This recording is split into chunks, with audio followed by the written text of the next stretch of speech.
Covid काळ हा एवढा वाईट काळ गेला की त्या काळात लोकांनी कोविड होऊ नये म्हणून घरी राहिले, कोणाला फिजिओथेरपीला बोलवलं नाही, काही गोष्टी केल्या नाही, त्यामुळे त्या लोकांना लाईफ टाईम अपंगत्व आलं. व्यक्तीला पॅरालिसिस होतो, म्हणजे सुरुवातीचे सिम्पटम्स काय असतात किंवा जर पॅरालिसिस होतोय तर त्यावेळेला इन्स्टंट ट्रीटमेंट करण्यासारख्या कोणत्या आहेत घरगुती उपाय म्हणून? म्हणजे आता ही जी कवटी आपण काढली कॅरेटॉनमध्ये तर ती त्या हॉस्पिटलला जमा असते. म्हणजे जो भाग काढतो आपण मेंदूचा तो त्या हॉस्पिटलला जमा असतो, तर त्या हॉस्पिटलमध्येच नाही का तो लावतो. बरं, पॅरालिसिस हा जो आजार आहे किंवा प्रॉब्लेम आहे हा कोणत्या वयापासून लोकांना होऊ शकतो? त्या दरम्यान आमच्याकडून एकच फक्त चूक झाली की आम्ही एका व्यक्तीला म्हणजे फायनान्शियलिटीसाठी पार्टनर बनलो. आमच्याकडे एक आमदार होते, त्यांची आई होती, तर ते बोलले की तुम्ही किती पैसे लागले लाखो तरी चालेल, त्यांना नाही का बरं का. ते बोलचे की लाख रुपये गेलं तर मला इंजेक्शन त्यांना नाही का चांगलं करा, ठंड करा. असं नाही होत, हा आजार जिद्दीचा आहे.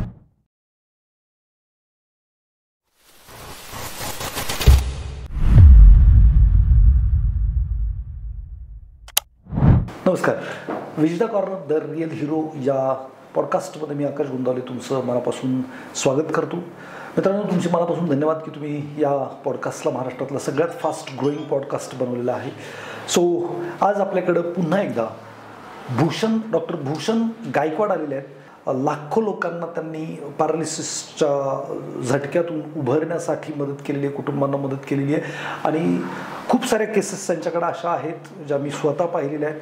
तर असे भूषण गायकवाड सर आज आपल्या पॉडकास्टमध्ये आलेले आहेत. सर, भूषण सर, तुमचं मनापासून स्वागत या पॉडकास्टमध्ये. नमस्कार सर. भूषण सर, तुमचं बॅकग्राऊंड, तुमचं लहानपण कसं गेलं, तुम्ही डॉक्टर कशी झालात, काय घरची परिस्थिती होती, याच्याबद्दल थोडक्यात माहिती सांगा. सर्वसाधारण मी एक गरीब कुटुंबातला होतो. आता प्रत्येक जण म्हणतं की पिक्चरसारखे पहिले गरीब कुटुंब मग श्रीमंत झाले, तसं आपलं काही नव्हतं. म्हणजे पहिल्यापासून माझा जन्म झाला, वडिलांना घरातून काढून दिलं होतं. मग त्याच्यात आम्ही धुळ्याला शिफ्ट होतो. धुळ्यावरून मग आम्ही नाशिकला आलो. मग तिथं आम्ही वडील रिक्षा चालवायचे आणि आई पण आमचं एक चहाचं दुकान होतं. मग आम्ही सगळं काही करत होतो. मी घरात सगळ्यात लहान, माझा मोठा भाऊ आणि त्यानंतर एक बहीण.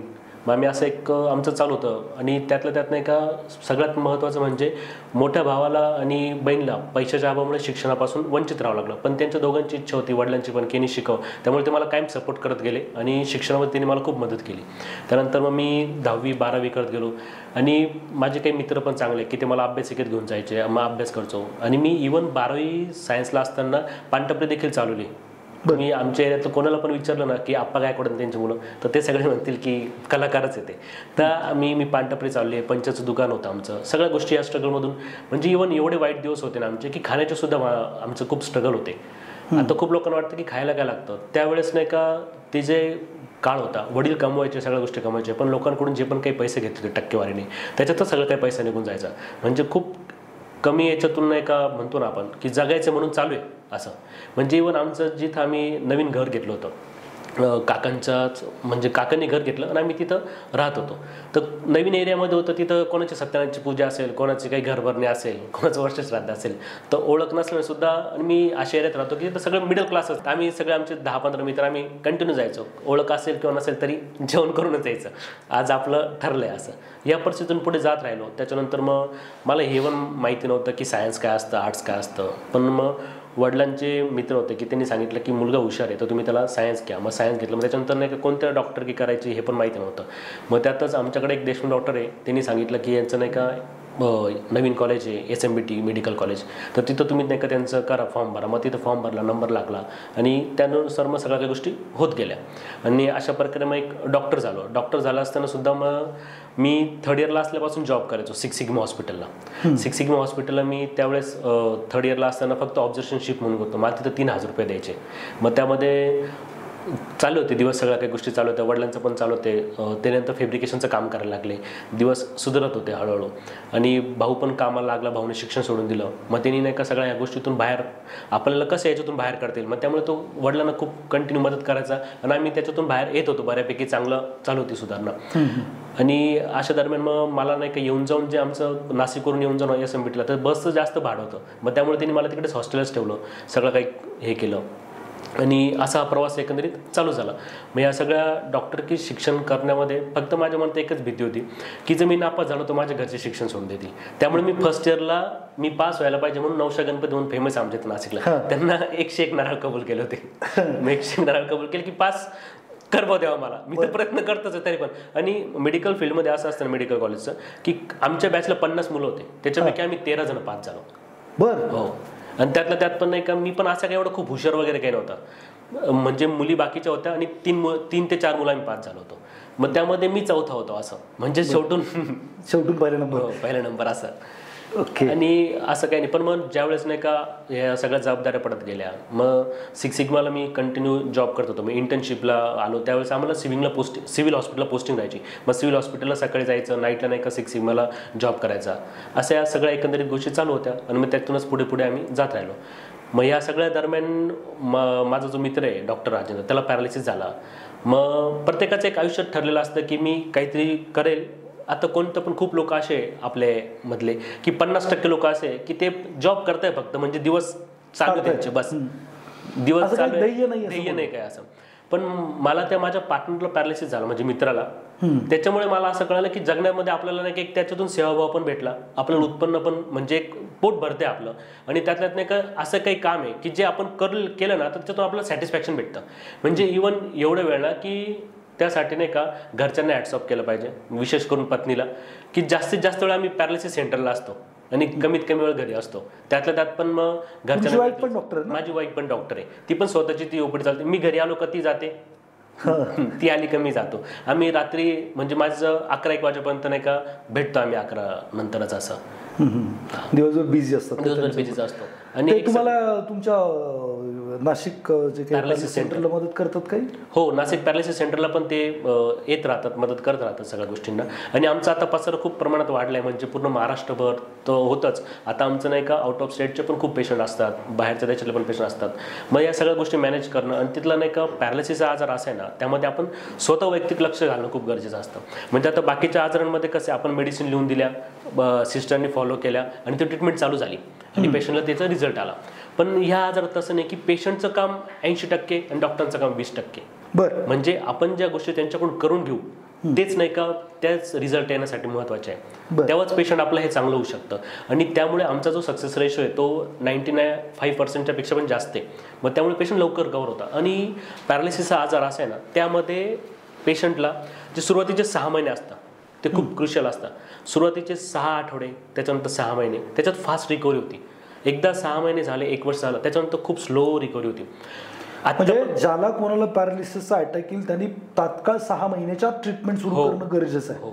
त्याच्यानंतर जर केली तर रिझल्ट येणं थोडं अवघड आहे. आता पॅरालिसिस आजारामध्ये आहे ना, आता आम्ही म्हणजे तुम्हाला सांगतो की काय करतो की सगळ्यात महत्त्वाचं पॅरालिसिस झालाय ना, आपण मेंदूरोग तज्ञाचा सल्ला घेतला पाहिजे, त्यांची ट्रीटमेंट घेतली पाहिजे. त्यानंतर रिहॅबिलिटेशनसाठी आपल्याकडे येतात. आता खूपदा काय होतं की जे डॉक्टर आहेत ना मेंदूरोग तज्ञ, ते सांगतात तुम्ही आता तुमचे उपचार झाले, तुम्ही आता बाकीचे पुढचे उपचार घ्या. पण लोक घेत नाही, ते घरीच राहतात. 40% लोक असे पॅरालिसिस झालेले की त्यांना योग्य वेळेत ट्रीटमेंट न भेटल्यामुळे ते डिसॅबिलिटी लाईफ टाईमसाठी आलेली. कोविड काळ हा एवढा वाईट काळ गेला की त्या काळात लोकांनी कोविड होऊ नये म्हणून घरी राहिले, कोणाला फिजिओथेरपीला बोलवलं नाही, काही गोष्टी केल्या नाही, त्यामुळे ते लोकांना लाईफ टाईम अपंगत्व आले. काही असा आमचा अनुभव आला की काही लोक असे पण बोलले कोविडमध्ये मेलो असतं तर चांगलं झालं असतं, पण हा दुसऱ्यावर डिपेंड राहणं ही नको आम्हाला. आता खूप पॅरालिसिसमध्ये आहे ना 40% लोक असे ना पॅरालिसिस झालेले की त्यांना लाईफ टाईमसाठी डिसॅबिलिटी आली. त्यातल्या त्यात नाही का जो कोविडचा काळ होता ना तो खूप महत्त्वाचा होता. त्या काळात नाही का खूप लोकांनी फिजिओथेरपी न केल्यामुळे त्या लोकांना अपंगत्व आलं. आणि मी जसं तुम्हाला बोलत की पॅरालिसिस आजारासाठी टाईम फ्रेम आहे की सुरुवातीचे 6 आठवडे, त्यानंतर 6 महिने, त्यानंतर 1 वर्ष, त्यानंतर एकदम स्लो प्रोग्रेस होती, कडकपणा येतो हाताला, पायाला, सगळ्या गोष्टींना. आणि मग ते होत नाही. आणि मेंदूच्या ज्या पेशींना त्या पूर्ण परत नाही का रिजनरेट होत नाही. आणि तो कोविडच्या काळात काय झालं, त्या बाकीच्या सुविधा न भेटल्यामुळे खूप लोकांनी कोविड होऊ नये म्हणून हे केलं. पण तो काळ असा झाला की त्यामुळे त्यांना असं वाटतं आता की मी त्यावेळेस मेलो असं तरी चाललं असतं. पण हे अपंगत्व आलं आणि डिपेंडन्सी आली. तर मित्रांनो, हे खूप महत्त्वाचं डॉक्टर साहेबांनी सांगितलं की जर कोणालाही पॅरालिसिस झाला तर तात्काळ ट्रीटमेंट घेणं, फिजिओथेरपी घेणं खूप महत्त्वाचं आहे. 70% रिकव्हरी ही फिजिओथेरपीने होते. मागच्या वेळेला डॉक्टर राजेंद्र सरांनी पण सांगितलं होतं, भूषण सर पण सांगतायत. सो प्लीज, आयुष्यभराचं अपंगत्व किंवा डिपेंडन्सी जर कोणाला नको असेल तर तात्काळ जसाही पॅरालिसिसचा झटका येतोय, जसंही काय होतंय, इमिजिएटली ट्रीटमेंट सुरू करणं खूप खूप महत्त्वाचं आहे. भूषण सर, मागच्या वेळेला राजेंद्र सर आले होते आणि त्यांनी बरंच तुमच्याबद्दल सांगितलं. मला वाटतं तुमचं पॉडकास्टमध्ये त्यांनी 10 वेळा तरी नाव घेतलं असेल.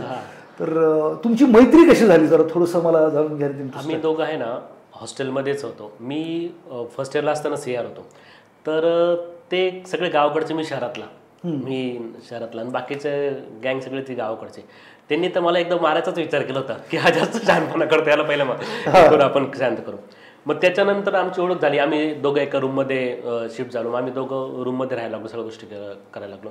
आणि नंतर आम्हाला कळलं की जो तुझा प्रॉब्लेम तोच माझा पण प्रॉब्लेम आहे, म्हणजे जो पैशाचा असेल. आता मेडिकल कॉलेजला कसं असतं की निम्म्यापेक्षा जास्त मुलं आहे ना, त्यांना घरचे फक्त फोन करतात पैसे किती पाहिजे, आणि आम्हाला सांगावं लागायचं घरी की एवढे तरी लागणारच आहे, आता कमीत कमी एवढे तरी एवढे लागणारच आहे. आणि आम्हाला आठवतं 500 रुपये आम्हाला मेसचे होते.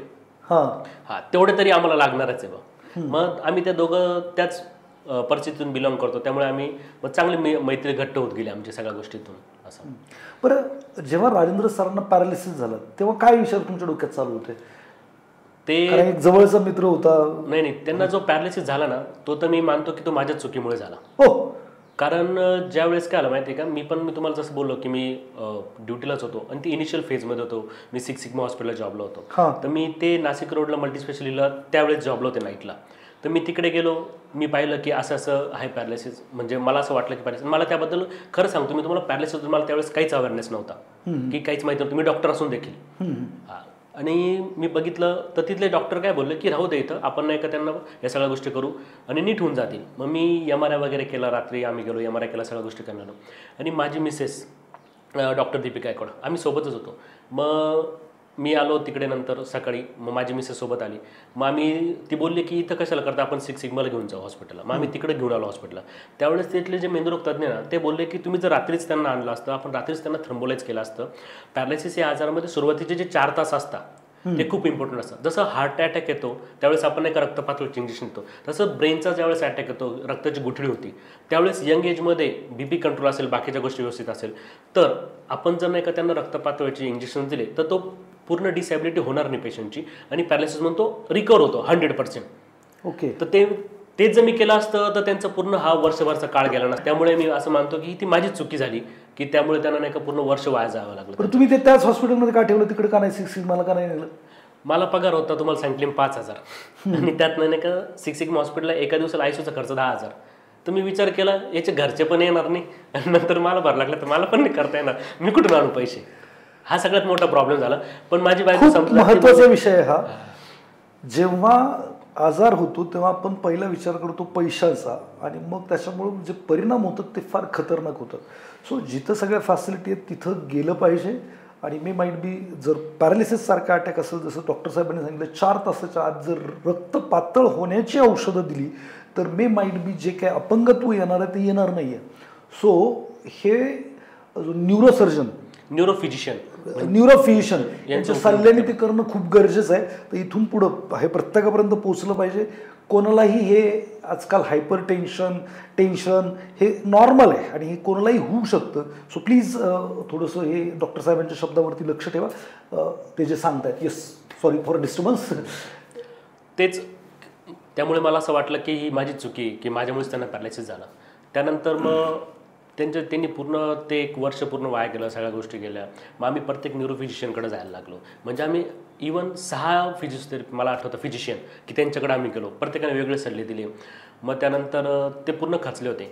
मग ते नंतर चालायला लागले, पण थोडं बोलताना अडखळायचे, लिहिता येत नव्हतं. मग मी त्यांना बोललो की तो बोलला की मला काय आता प्रॅक्टिस करायची नाही मेडिकल फील्डमध्ये, काही नाही, मी माझं जातो गावाला, मी बघतो काय करायचं, त्या शेती वगैरे काय असेल ते करू. पण मी त्याला बोललो की आपण नाही का हॉस्पिटलमध्ये जे 6 सिग्माला हॉस्पिटल आहे तिथं तू कर, जनरल वॉर्डला काम कर, जे काय असेल तुला सगळे लोक समजून घेतील. आणि आमच्यावर एक बॉस होते डॉक्टर विशाखा जागेदार मॅडम म्हणून, त्या बोलल्या की म्हणजे बॉसच काही बोलणार नाही तर आपण सुटलो. मग ते बोलले की तू फक्त थांब इथं. मग त्यांना कॉन्फिडन्स येत गेला हळूहळू. म्हणजे इव्हन डॉक्टरांना का राऊंड टाकावं लागतं की पेशंटचं काय आहे काय नाही मेडिकेशन. म्हणजे मग ते डॉक्टर सिस्टरना सांगायचे, सिस्टरने का लिहून घ्यायच्या आणि सिस्टर करायच्या. असे करत करत मग कॉन्फिडन्स येत गेला. आणि मेडिकल फील्ड एक अशी गोष्ट आहे ना की त्याच्यात माणूस प्रॅक्टिस करतो आयुष्यभर, तर तो कधीच विसरत नाही ती गोष्टी. एकदा तो त्या रुटीनमध्ये आला का त्याला सगळ्या गोष्टी आठवायला लागतो, तो सगळ्या गोष्टी करायला लागतो. त्या 1 वर्ष गेलं, पण त्यानंतर मग त्यांनी पूर्ण एकदम असं बूस्ट घेतला की मग त्यांनी आत्तापर्यंत भरपूर लाखो पेशंट बरे केले. ग्रेट. मग हा विचार तुमच्या डोक्यात आला होता पॅरालिसिसचं हॉस्पिटल करायचा का त्यांच्या डोक्यात आलं? नाही, माझ्या डोक्यात अजिबात असं काही पॅरालिसिस हॉस्पिटल किंवा काय करायचं विचार नव्हता. माझा असा विचार होता की आपण एखादी ओपीडी टाकू आणि सगळ्या गोष्टी हे करू. आणि माझी स्वतःची ओपीडी पण आहे. तर त्यांच्या डोक्यात ती कल्पना आली की पॅरालिसिस सेंटर आपण चालू केलं पाहिजे, की पेशंटला जी दगदग होती, जे हाल होतं ते नको व्हायला, ते आपण एकाच छताखाली सगळ्या गोष्टी केल्या पाहिजे. मग त्यासाठी आम्ही एकाच छताखाली सगळ्या काही गोष्टी, त्यांच्या डोक्यात ज्या ज्या कल्पना आल्या, ज्या ज्या अडचणी आल्या, तसं आम्ही रिनोव्हेट केलं आहे सगळं काही सेंटर, म्हणजे डेव्हलप केले. तुम्ही जर कधी यूट्यूबला पाहिलं तर आमचं असं वाटेल कोणाला की ते रिसॉर्ट आहे. हां, असं आम्ही एक पूर्ण ते सेंटर बनवलेलं आहे. म्हणजे झाडं, परत बाकीच्या सगळ्या काही गोष्टी, सगळं काही त्यानुसारच केलं आहे आम्ही. आणि ती सगळी काही गोष्ट त्यांच्या डोक्यातून कल्पना ज्या सुचल्या त्याच्यातूनच केली आम्ही. फंटास्टिक. मला त्यांच्याकडून मागच्या वेळेला हे पण ऐकायला मिळालं होतं की त्याच्यासाठी ते जे काही जमीन घेतली तुम्ही 1 एकर कोणाकडून तरी, आणि मग तिथं डेव्हलपमेंट करायची होती, त्यासाठी पैसे नव्हते, तर 10-1 लाख रुपये लागणार होते, 3-1 लाखाचं कर्ज झालं असं काहीतरी होतं. मग ते तुम्ही स्वतःच्या नावाने कर्ज काढलं, त्यावेळी काय अडचणी तुम्हाला घरच्यांच्या किंवा अजून लोकांच्या आल्या? माझं घर आहे ना, ते तारण ठेवावं लागलं आम्हाला. मग तारण ठेवलं तुम्ही? कोणती पण बँक आहे ना, ते कोलॅटरल मागते. त्यावेळेस मी 31 बँका फिरलो. त्यावेळेस मला कळलं की लोन कसं भेटतं. कारण आपल्याकडे ITRनी, बाकीच्या कोणत्या गोष्टींनी, आपलं 6 महिन्याचं बँक डिटेलनी काहीच नाही. आणि बँक डिटेल पण असलं त्याच्यात नाही का 8,000, 9,000, 10,000 पगार एवढ्या याच्यात. मग त्यावेळेस नाही का ते बोलले तुम्ही काहीतरी तारण आणा. मग मी वडिलांना बोललो, वडिलांच्या नावावर घर, की आपण असं असं ते करू. म्हणे तुम्हाला का त्या बेगर करतो काय हवं आहेत म्हणे. मग त्यांनी डॉक्युमेंट दिले. मग आम्ही कॅनरा बँकेचं लोन केलं आणि मग त्यानुसार मग आम्हाला 3 लाख भेटले. 3 लाखामध्ये ते इन्शुरन्स वगैरे काढावं लागलं. 2,85,000 भेटले. मग त्याच्यातून मग आम्ही नाही काही सगळं त्या सेंटरची डेव्हलपमेंट केली. काही कामं तर स्वतः आम्ही केले खूपदा. त्यांनी सांगितलं पेंटिंग वगैरे? हो, पेंटिंग वगैरे सगळं स्वतः आम्ही केलं. Fantastic, fantastic. काय अनुभव पेशंटचे? बरेचसे पेशंट तुमच्याकडे ट्रीटमेंट घेऊन गेलेले असतील, असे काय अनुभव आले पेशंटचे, किंवा त्यांचं जेव्हा ते रिकवर झालं तेव्हा त्यांचे काय शेअरिंग होते किंवा काय भावना असतात तुमच्या प्रती? आता आमच्याकडे आहे ना, पुण्याचं एक कदम म्हणून पेशंट होता. त्यांच्या आईला पण पॅरालिसिस झाला होता, नंतर नाही का त्या मुलाला पण झाला. तर त्या मुलगाला त्यांच्या भावाने मला कॉन्टॅक्ट केला आणि ते घेऊन आले. ते बोलले की सर आम्ही तुमचं असं बघितलं आहे, तर तुमच्याकडे घेऊन यायचं. मी त्यांना बोललो घेऊन येतो. हॉस्पिटलमध्ये डिस्चार्ज झाले आणि त्यांनी आमच्याकडे घेऊन आले पेशंटला ज्यावेळेस त्यांनी आमच्याकडे आणलं त्यावेळेस पेशंटची कुठल्याही प्रकारे त्यांना बोलता येत नव्हतं, चालता येत नव्हतं, लघवीची नळी होती, सगळ्या गोष्टी होती. त्यातल्या त्यात नाही का पेशंटना जी जेवणाची नळी असती, नाकातून टाकलं RT, तर ते पेशंट ट्रॅव्हलिंगमध्ये पुण्यापासून तर नाशिकपर्यंत येताना त्यांची नाही का ती जी त्यांना उलटी झाली आणि ती उलटी गिळली गेली. त्याच्यामुळे त्यांना निमोनायटिस सारखं झालं. तर पेशंट आलं रात्री आमच्याकडे 9-1च्या दरम्यान. रात्री 2 वाजता फोन आला की तुम्ही असं मला ब्रदरने फोन केला की सर ते पेशंटला नाही का श्वास त्याचं खूप वाढू राहिलं, बाकीच्या गोष्टी होत्या. मी गेलो तिथून, मी ॲम्ब्युलन्सवाल्याला सांगितलं आमच्याकडे ॲम्ब्युलन्स आहे, पण मग पाऊस खूप चालू होता. तर त्यांना बोललो की ते बोलले मी आलो 10 मिनिटात, आलो मी 15 मिनिटात. मी माझी गाडी काढली, मी फास्ट गेलो, त्यांना नाही का गाडीत टाकलं. तिथून जवळच एक निम्स हॉस्पिटल आहे, तिथं घेऊन गेलो. त्यांना सगळं काही स्टेबल केलं. त्यानंतर ते पेशंटला परत सेंटरनं आणलं. पेशंटला 12 दिवस काहीच मुवमेंट नव्हती, पण 12 दिवसानंतर मुवमेंट चालू झाली. त्याच्यानंतर पेशंट नाही का 20 दिवसात पूर्ण रिकवर झालं. ते स्वतः गाडी चालवायला लागले, सगळ्या गोष्टी करायला. ते अक्षरशः पाय पडत होते, त्यांचे घरचे बाकीचे रडत होते. तर मी विचार केला की आयुष्यात अजून काय पाहिजे आपल्याला, हेच सगळ्यात महत्त्वाचं सुख आहे, बाकी दुसरं काहीच नाही. पैसे पाणी सगळ्या गोष्टी आहेत एकदम दुय्यम आहे, पण हे सगळ्यात महत्त्वाचं सुख आहे. त्यावेळेस ते अजूनही आमच्या कॉन्टॅक्टमध्ये, ते कधी काही वाटलं तर आम्हाला नाही का कॉल करता. म्हणजे त्यांना देवापेक्षा जास्त विश्वास आमच्यावर यायला लागला. अजून काही?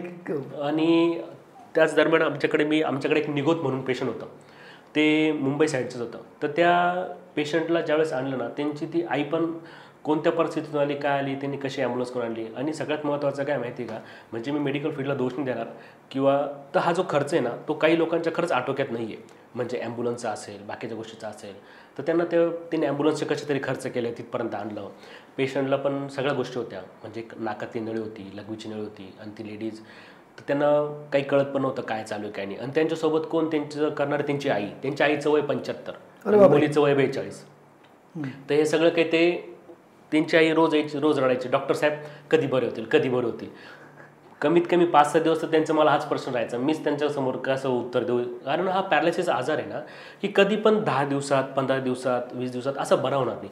मेंदूच्या कोणत्या भागात झालेला आहे ना, तर त्यावर डिपेंड असतं की पेशंट किती रिकवर होईल, किती नाही.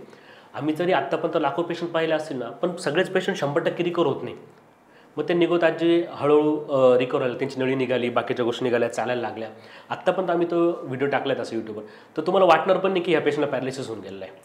100% रिकवर झाले ते पेशंट.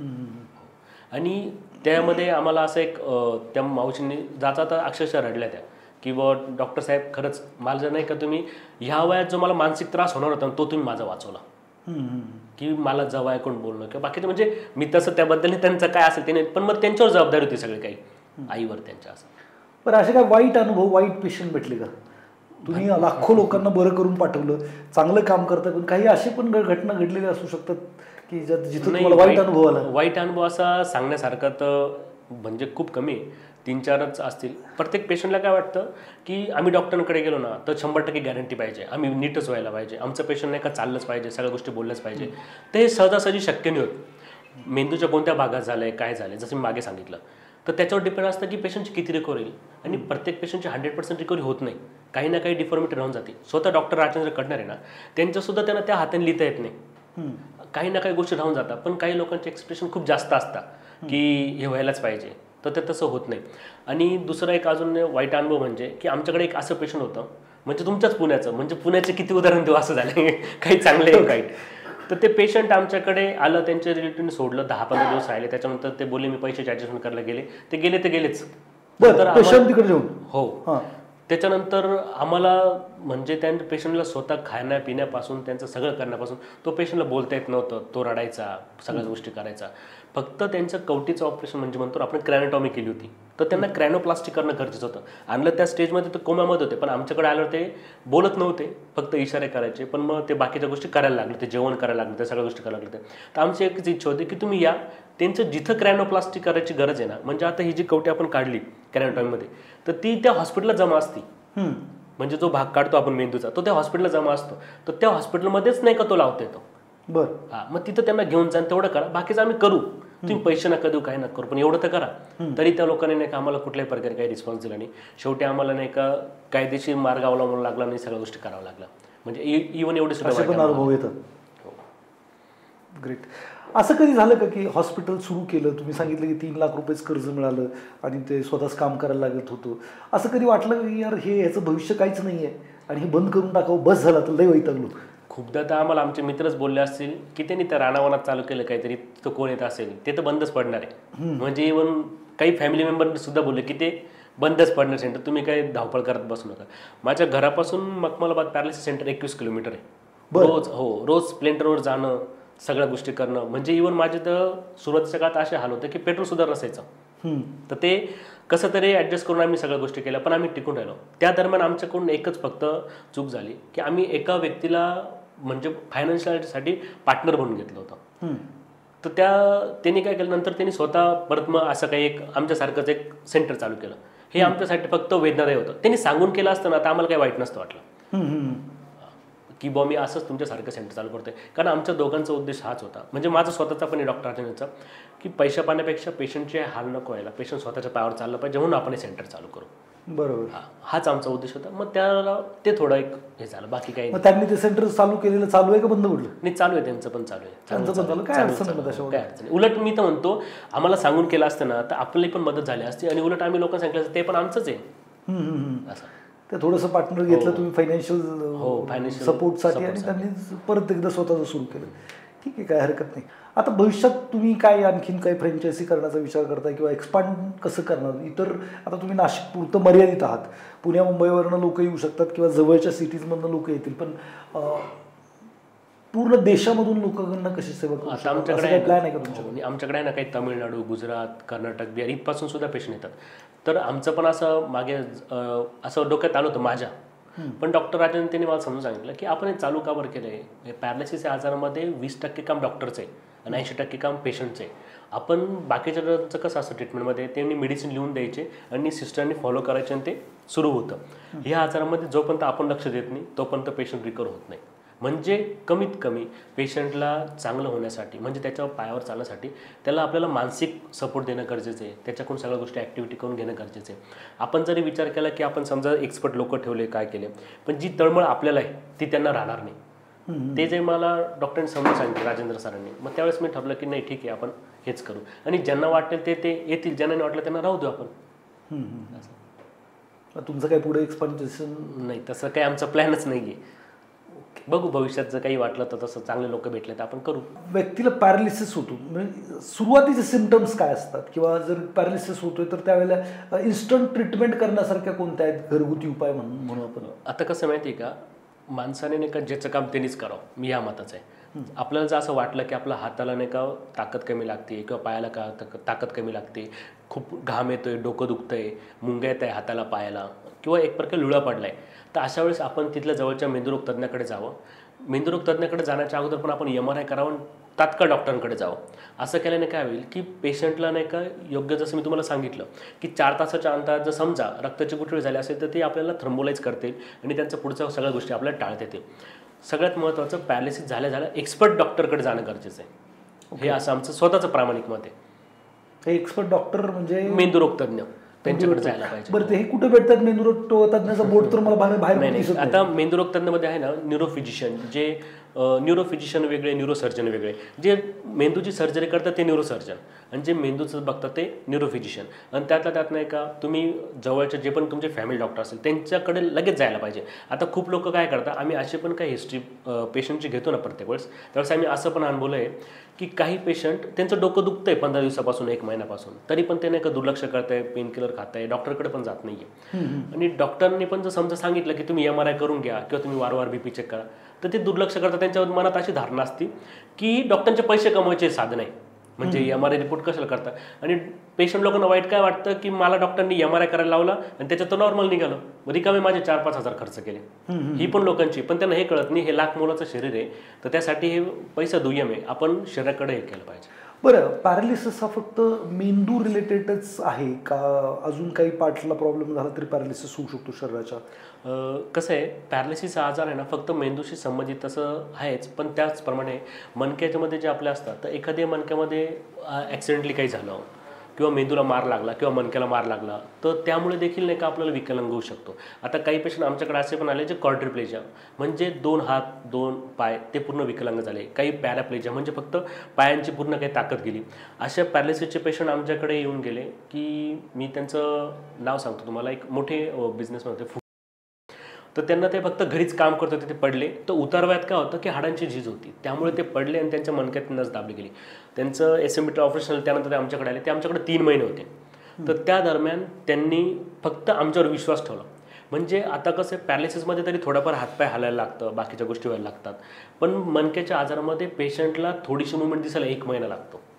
बापरे, तेवढे पेशन्स ठेवणं खूप गरजेचं आहे. तर त्यांनी आमच्यावर विश्वास ठेवला आणि त्या गोष्टी हळूहळू होत गेल्या. आणि ते स्वतः पहिले पाय स्वतः उचलायचे, त्यांना उठून बसता सुद्धा येत नव्हतं, पण ते आज अशी कंडिशन आहे की ते सगळे कामं स्वतः करतात, स्वतः चालता फिरतात. ते आमच्याकडे 3 महिने होते.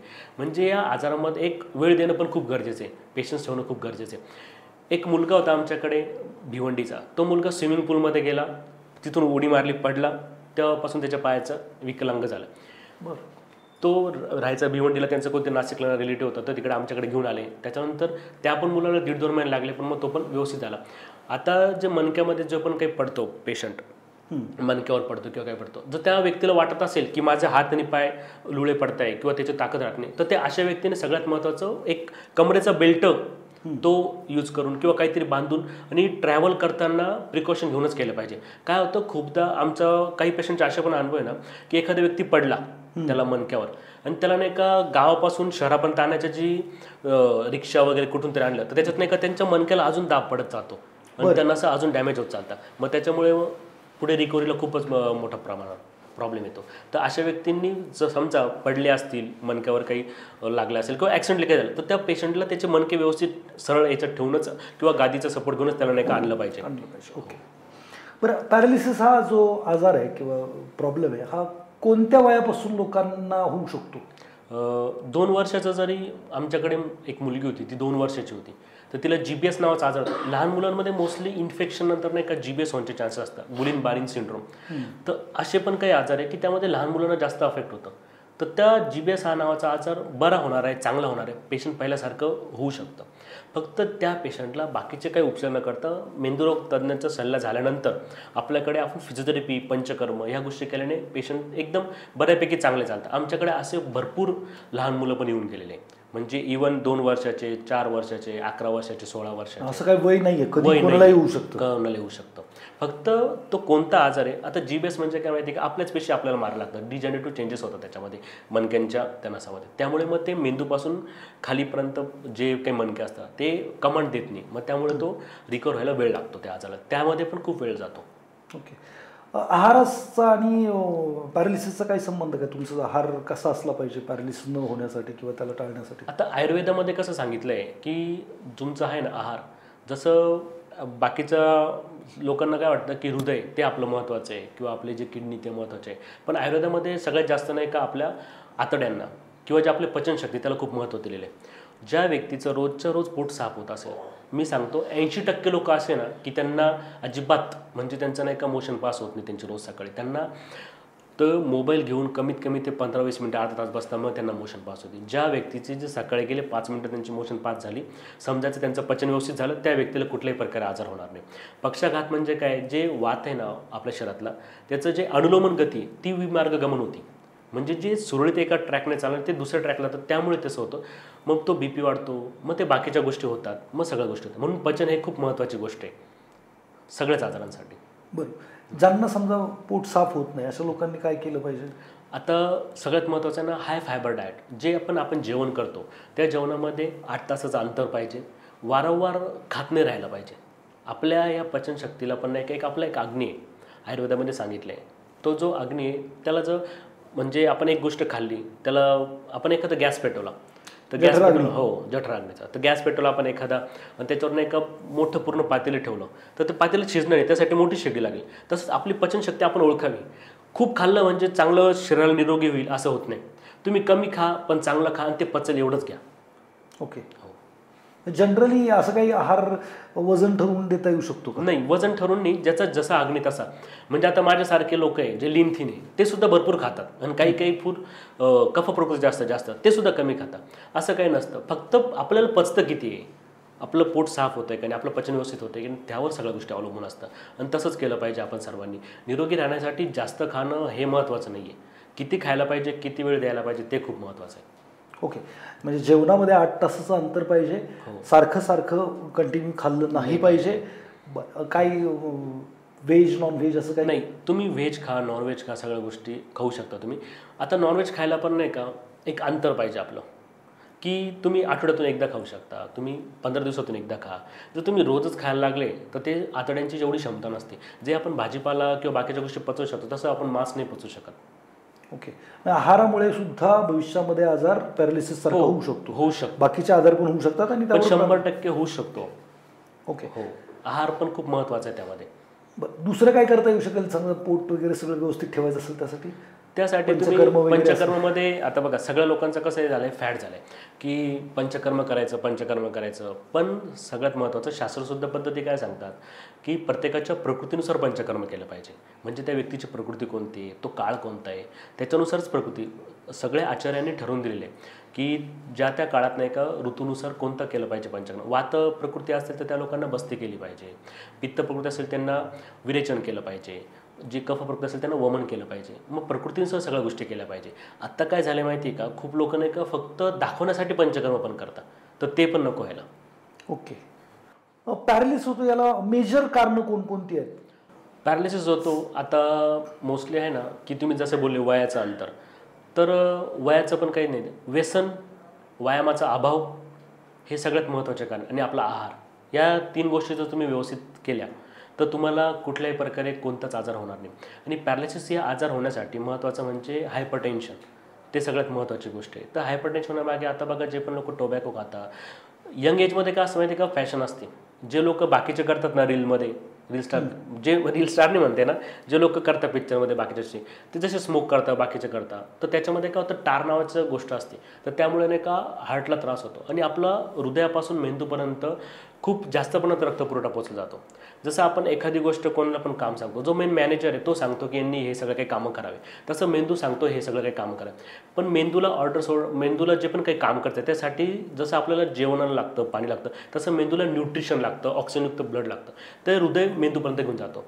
ज्यावेळेस तुम्ही कुठल्याही प्रकारे व्यसन करता, तुम्ही कुठल्याही प्रकारे आराम करता, म्हणजे आराम नाही म्हणता ना, व्यायामाचा अभाव आहे तुमच्यात, तर अशा वेळेस काय होतं, हृदयाची ॲक्टिव्हिटी कमी होते, मेंदूपर्यंत रक्तपुरवठा पोहोचत नाही, मग जी रक्ताची गुठळी ती जाते मेंदूपर्यंत, मग त्यामुळे पॅरालिसिस होतो.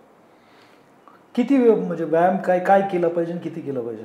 आता सगळ्यांचं नाही का पोट पाणी भरण्याचे जे म्हणजे आता एक यंग एज आहे त्यामध्ये 30 ते 45 पर्यंत म्हणजे मी असं स्वतः मानतो 25 ते 45 पर्यंत तर त्यांचं स्ट्रगल लाईफच चालू असते. मग त्या दरम्यान त्यांनी जर तुम्ही कोणतं पण काही काम करत असाल ना तुम्ही फक्त घरात जरी मदत केली म्हणजे सगळ्या शरीराचे जेवढे जॉईंट्स आहेत तेवढे हल्ले तुमच्या शरीरातून घाम निघाला बस तो व्यायाम. तुम्हाला जिमला जायची गरज नाही, तुम्हाला बाकीच्या काही गोष्टी करायची गरज नाही. तुम्ही घरच्यांना जरी मदत केली आणि तुमच्या शरीरातला घाम निघाला तरी भरपूर आहे तुमचा तो व्यायाम. त्यासाठी तुम्हाला किती घाम निघाला पाहिजे? घाम निघाला पाहिजे म्हणजे आता इन द सेन्स ते असं काही सांगू नाही शकत आपण की ते किती क्वांटिटीमध्ये निघाला पाहिजे. फक्त आपल्या शरीरामध्ये आहे ना जे आपलं ब्लड आहे म्हणतो ना की इसका खून खोलता क्यों नाही, तर थंड खून नाही म्हणता ना आपलं की ते त्यांनी ॲक्टिव्हिटी कंटिन्यू केली पाहिजे. ज्या वेळेस ॲक्टिव्हिटी करतो ना आपण त्यावेळेस पूर्ण सर्क्युलेशन हे होत राहतं. त्यामुळे मग रक्ताची गुठळी होणं, हार्ट अटॅक येणं किंवा पॅरालिसिस होणं याचे चान्सेस खूप कमी प्रमाणात होऊन जातात. राजेंद्र तुमचे पार्टनर आहेत त्यांचे तुमचे कधी वादविवाद? जनरली आहे ना आमच्या दोघांमध्ये तर कधीच आत्तापर्यंत वादविवाद झालेले नाही. आणि आमच्या दोघांमध्ये असं एक कॉर्डिनेशन आहे ना की तो चिडला तर मी शांत राहील आणि मी चिडलो तर तो शांत राहील. आणि सगळ्यात महत्त्वाचं क्लॅशेस आहे ना सगळे पैशामुळेच होता. म्हणजे आम्ही जरी बोललो तरी पण पहिल्यापासून मी किंवा तो पैशाचा आत्तापर्यंत कधी विचार नाही केला की किती आले पैसे आणि किती गेले.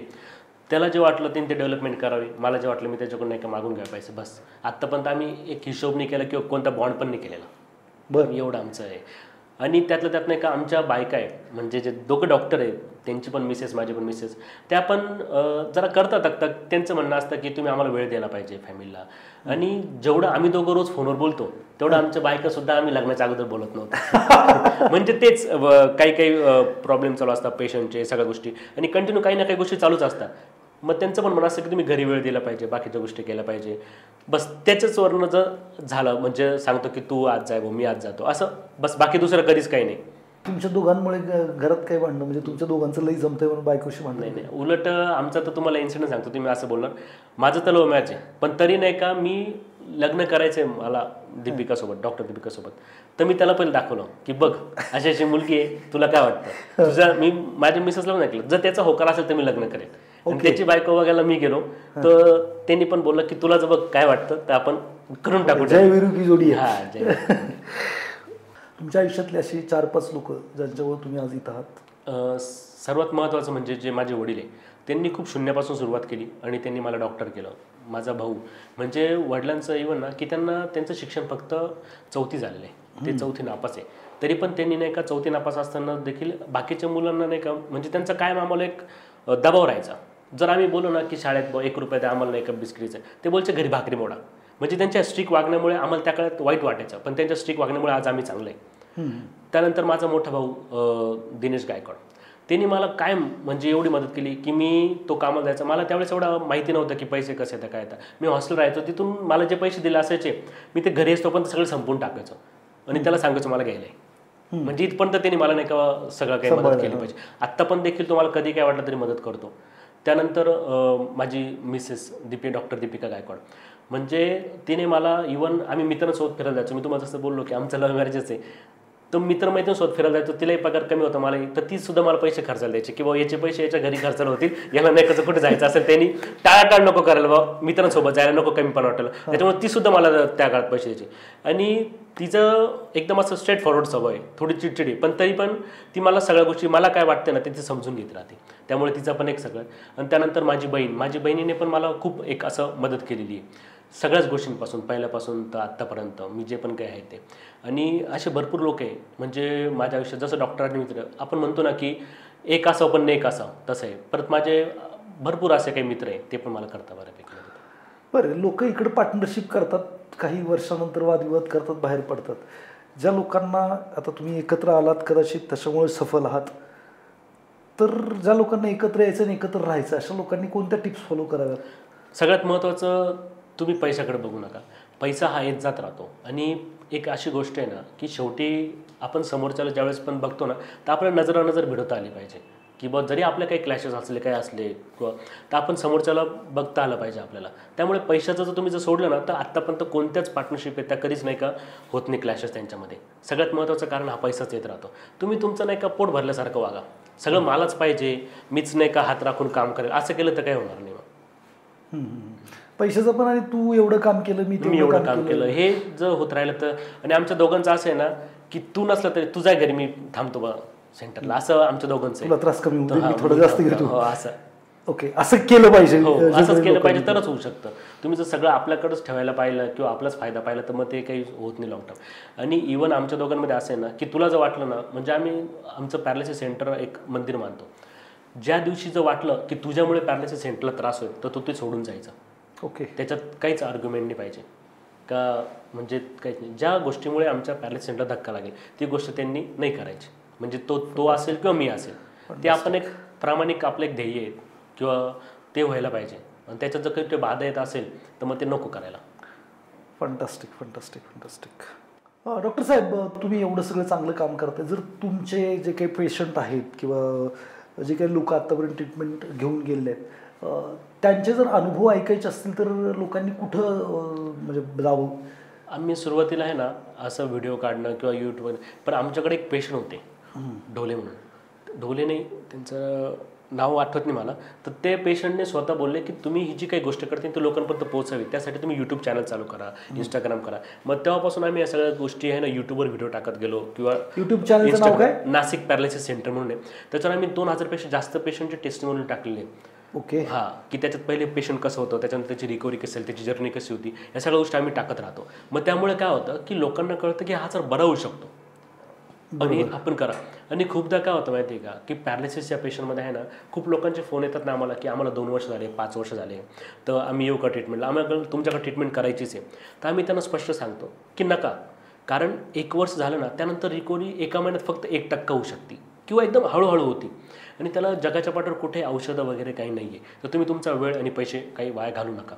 तर त्यासाठी ज्या लोकांना 1 वर्षापेक्षा जास्त झाले त्यांनी ट्रीटमेंट घरीच सेवा करा असं म्हणायचं? नाही, 1 वर्ष झाल्यानंतर म्हणजे त्यांनी फिजिओथेरपी करा. आमच्याकडे एवढं लांब आणण्यापेक्षा तुम्ही, आता आम्हाला लातूरचे फोन येतात, कोल्हापूरचे येतात, तर तुम्ही लांब आणण्यापेक्षा तुम्ही जिथे जवळ फिजिओथेरपी असेल तिथं फिजिओथेरपी करा. एवढं लांब आणण्यापेक्षा काय होतं की एवढं लांबचं अंतर असतं, पेशंटची हॅरॅसमेंट होती, पेशंटला नाही का पेन होतं, स्टिफनेस आलेला असतो, या सगळ्या गोष्टी. आणि लोक काय करतात की आजकाल असं झालं ना की मार्केटिंगची ट्रेंड आहे, हे औषधं घ्या 5000चे, याचे हे प्रोडक्ट आहे ते घ्या, तुम्ही बरं होऊन जाणार. आणि पेशंट या आजारामध्ये नाही का एक होप्स असतात त्याला, इथून घेऊ औषध, तिथून घेऊ औषधं आणि आपण बरं होऊन जाऊ. पण ह्या आजार औषधाने बरा होण्यापेक्षा तुमच्या जिद्दीने बरा होऊ शकतो, तुमच्या फिजिओथेरपीने, पंचकर्माने बरा होऊ शकतो. हे तुम्ही असे औषधं घेणे. जे मेंदूरोग तज्ञ त्यांनी शिक्षणात 12 वर्ष घातले फक्त मेंदूच्या भागात, ते सुद्धा तुम्हाला ॲडवाइस करत नाही की तुम्ही कोणतं इंजेक्शन घेतलं पाहिजे किंवा नाही आहे. काही लोक तर फक्त इंजेक्शन घेण्यावर भर देतात की द्या मला इंजेक्शन द्या. आमच्याकडे एक आमदार होते, त्यांची आई होती, तर ते बोलले की तुम्ही किती पैसे लागले, लाखो तरी चालेल, त्यांना नाही का बरं करा. ते बाई बोलचे की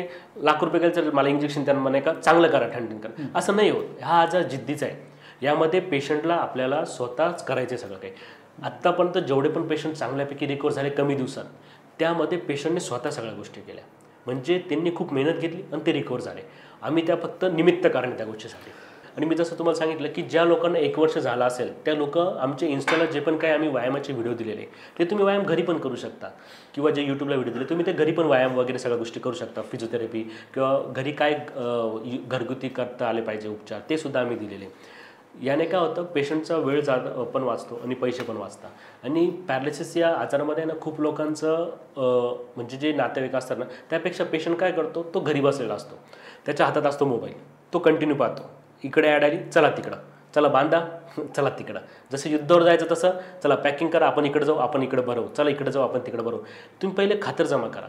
तुम्ही पहिले त्यांचा अनुभव पहा की हे लोक खरंच ट्रस्ट आहे का, की इथं खरंच इंजेक्शनने बरा होतो का आजार, किंवा ह्या उपचाराने बरा होईल का. तुम्ही त्यांची पहिले पार्श्वभूमी बघा, मग तुम्ही तिथे जा. कारण पेशंटला न कळत तुम्ही आहे ना त्रास देताय एक प्रकारे. तुम्ही ट्रॅव्हलिंगमध्ये, बाकीच्या गोष्टीमध्ये, आपण सुद्धा सामान्य माणूस 5 तासने ट्रॅव्हल करू शकत किंवा 2 तासने ट्रॅव्हल करू शकत. तर एवढं लांब आपण घेऊन जायच्या अगोदर पहिले खातं जमा करा, विचार करा, मग तुम्ही करा.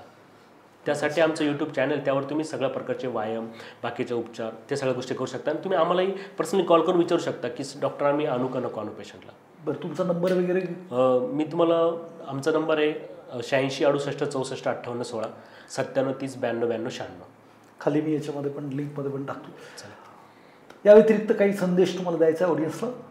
माझी फक्त एकच इच्छा आहे सगळ्या याच्यासाठी, बाकीच्या आजारामध्ये नाही का तुम्ही सगळ्या पेशंट लोकांना समजून घेतात. त्यामध्ये का समजून घेता तुम्ही, की तुम्ही औषधोपचार करता, डॉक्टरांकडे घेऊन जातात आणि पेशंटला घेऊन येतात, पेशंट त्याचं बाथरूमला जातो, सगळ्या गोष्टी करतो. पण ह्यामध्ये आहे ना की सगळ्यात महत्त्वाची गोष्ट आहे की आपल्याला दुसऱ्यावर डिपेंड राहावं लागतं पॅरालिसिस आजारामध्ये. तर त्याला तुम्ही समजून घ्या. तो कधी कधी काय होतं, पॅरालिसिस आजारामध्ये लूज मोशन पण होतात खूपदा पेशंटला, बाकीच्या गोष्टी होतात, वारंवार डायपर बदलावं लागतं बाकीचं. आणि जे केअरटेकर पण असतात ना, त्यांनी पण त्यांचे नाही का प्रेमाने आपुलकीने तुम्ही फक्त करा. म्हणजे पॅरालिसिस या आजारामध्ये फक्त काही लोक असे ना, ते फक्त मरणाची वाट पाहत आहे की मला कधी मरण येईल बा, मी या याच्यातून मुक्त होईल. खूप लोक असे 20-30% लोक की ते फक्त बेडवर आहे.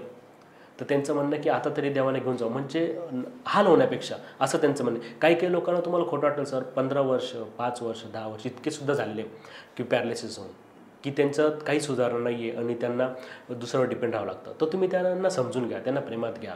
तुम्ही त्यांच्या काही गोष्टी ना, तुम्ही त्यांच्यासाठी ॲक्टिव्हिटी करा. आता आम्ही आमच्या सेंटरला काय करतो, दर रविवारी पेशंटसाठी नवीन नवीन ॲक्टिव्हिटी होतो. आम्ही आमच्या इथे गणपती असेल, बाकीचे कार्यक्रम असतील, कोणते पण कार्यक्रम का करतो की त्या पेशंटला इन्व्हॉल्वमेंट भेटते. त्या पेशंटला वाटतं की नाही आपण पण नाही का ह्या सगळ्या माहोलमध्ये, तुम्ही सगळ्या गोष्टी करताना त्यांना सामावून घ्या. म्हणजे छोट्या छोट्या गोष्टी त्यांना तुम्ही 15 मिनटं देता रोजचे. तुम्ही त्यांची चिडचिड होणार, ते शिव्या देणार, काही काही पेशंट तर अक्षरशः मारतासुद्धा, पण त्यांच्यावर ते आजार आहे त्यामुळे ते तसे करतात. तुम्ही स्वतः विचार करा की जर पेशंटला, आपण सामान्य माणूस 15 किलोचं वजन घेऊन नाही चालू शकत, तर त्यांचा जो हात कडक झाल्यामुळे किंवा बाकीच्या जडत्व आल्यामुळे तो त्यांना उचलणंसुद्धा शक्य होत नाही. तर ते कसं काय तुम्ही, आपण त्यांना चिडून किंवा रागवून नाही होणार. तुम्ही त्यांना प्रेमात घ्या फक्त. ह्या आजाराला प्रेमाची खूप गरज आहे. फंटास्टिक. डॉक्टर साहेब, तुम्ही इथं आलात आणि एवढी सगळी माहिती तुम्ही दिलेली आहे आणि खूप चांगलं काम तुम्ही करताय, लोकांची सेवा करताय, लोकांना बरं करताय, त्यांना परत पूर्ववत आयुष्यामध्ये आणताय. ते खूप सारं पुण्याचं काम आहे. तुम्हाला तुमच्या कार्यासाठी मनापासून शुभेच्छा आणि हे कार्य तुमचं असंच दिवसेंदिवस वाढत जाऊ आणि खूप साऱ्या लोकांना तुम्ही मदत करावी. ईश्वरचरणी प्रार्थना करून तुम्ही इथं आलात त्याबद्दल मनापासून धन्यवाद देतो. Thank you very much for coming.